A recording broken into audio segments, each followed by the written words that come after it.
Bien, pues continuamos con el primer tema, que eran las características hereditarias que les había mencionado, que son básicamente los conceptos básicos, ¿verdad?, que debemos de comprender para este bloque y podernos adentrar a los siguientes temas que vamos a ver más adelante. Por ello, es muy importante que los comprendas en su totalidad. ¿Sale?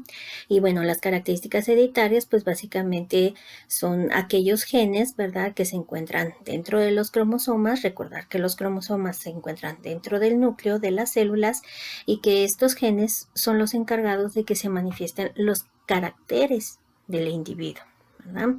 Y que esos, por ejemplo, esos caracteres cuando se manifiestan en el individuo se le llama fenotipo. De todos modos, pues vamos a ir viendo cada uno de esos conceptos.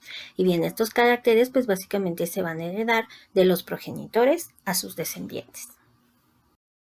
Y bien, comencemos por la historia, ¿verdad? La historia de la genética, que para comprender la genética pues hay que comenzar por su molécula estructural, que sería el ADN. El ADN en su estructura fue descubierta por Watson y Crick en 1953.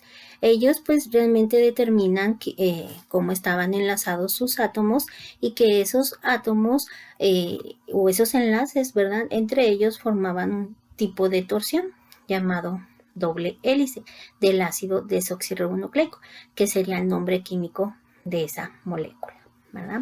No obstante, a sus estudios pues ya existían previos estudios donde ya se conocía, ¿verdad?, que esta molécula proveía de los caracteres de la especie, que era una molécula exclusiva del núcleo, que además no correspondería a ninguna otra molécula, es decir, no era ni carbohidrato, ni lípido, ni proteína, y además ya se había determinado que estaba compuesto de sus estructuras químicas, que sería un grupo fosfato, un azúcar y una base nitrogenada, que sería la adenina, la guanina y citosina.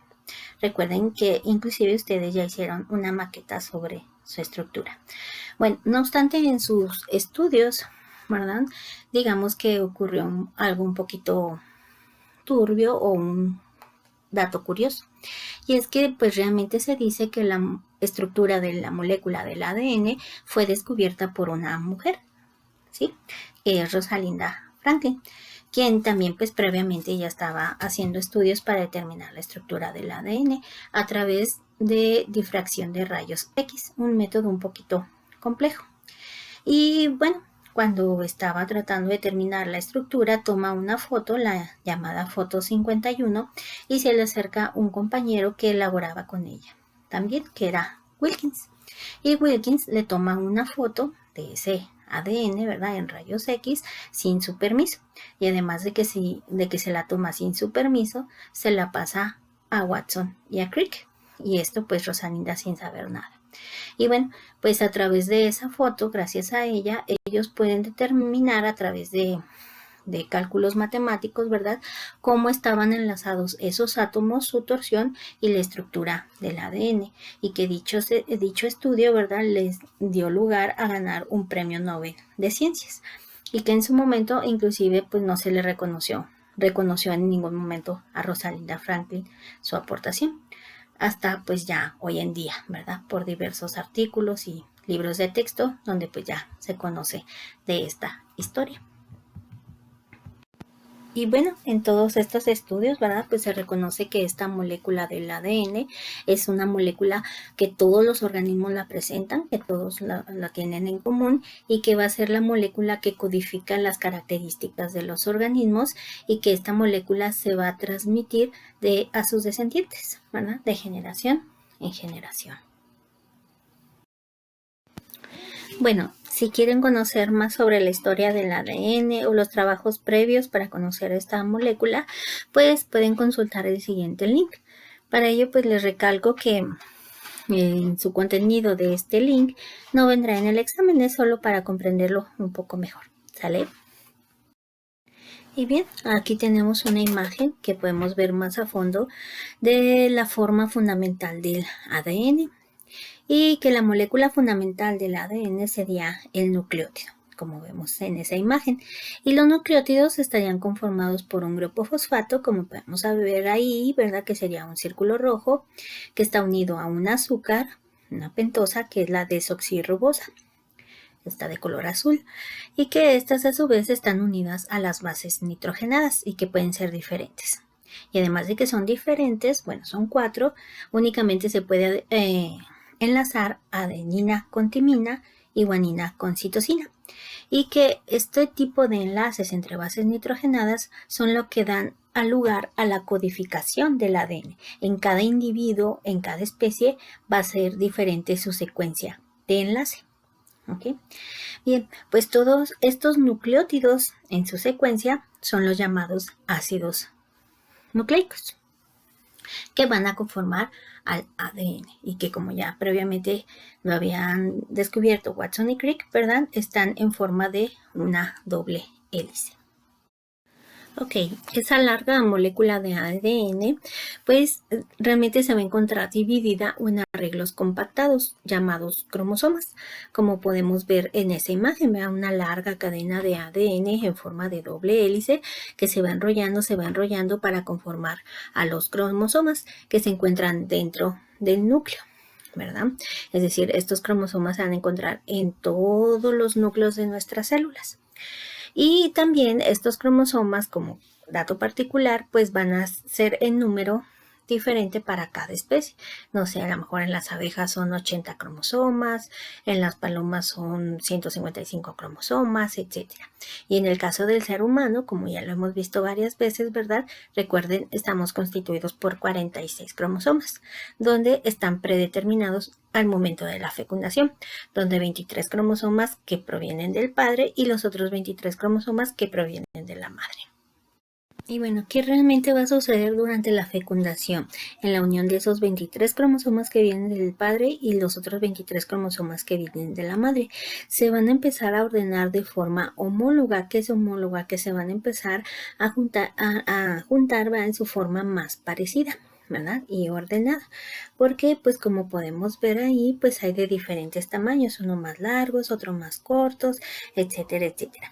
Todo ello va a corresponder a el cariotipo humano, que es la imagen que estamos viendo ahí, es decir, el arreglo ordenado de nuestros cromosomas.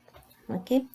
Y bueno, también como vemos ahí en conceptos, ¿verdad?, pues puede haber cromosomas metacéntricos que son con brazos iguales, o cromosomas submetacéntricos con brazos más pequeños y otros más largos, etcétera. ¿Okay?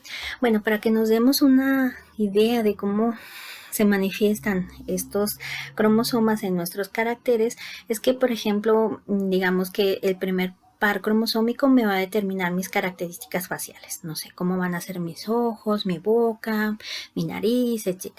A lo mejor el segundo par, el par número 2, me va a determinar mi forma de cuerpo, ¿verdad?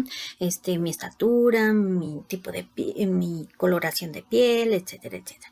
A lo mejor el par número 3 me va a determinar mi carácter. A lo mejor el par número 4 me va a determinar cómo va a trabajar mi corazón, mis riñones, etcétera, etcétera. ¿Sí?